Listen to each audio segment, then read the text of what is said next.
Vamos a ponernos en blanco y negro y a trasladarnos con la música.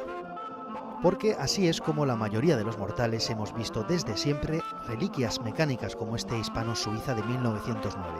Pero volvamos al color, porque por primera vez en Barcelona la historia de sus autobuses no solo se expone, sino que rueda. 23 autobuses clásicos han salido de excursión, solo uno, el más viejo, se ha quedado, el pobre hispano-suiza, que ya no está para esos trotes, aunque en su momento llegaba a los 30 por hora.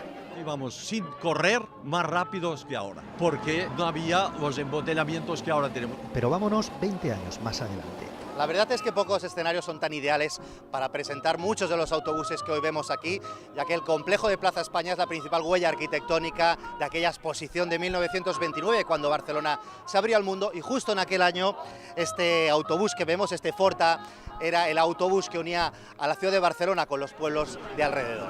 Con la guerra civil casi todos los autobuses catalanes fueron a morir al frente del Ebro o en los acantilados para evitar que cayeran en manos de Franco. Este Dodge estadounidense se salvó. Porque quedó en la fábrica textil en la cual daba servicio a los trabajadores. De los 50 a los 60 y el esplendor de los Pegaso. Es cuando empieza la producción masiva de vehículos en estándar y en articulado. Años 80 y ya nos hemos quedado sin tiempo para viajar en el tiempo. Volvemos a la realidad, aunque tenga menos encanto.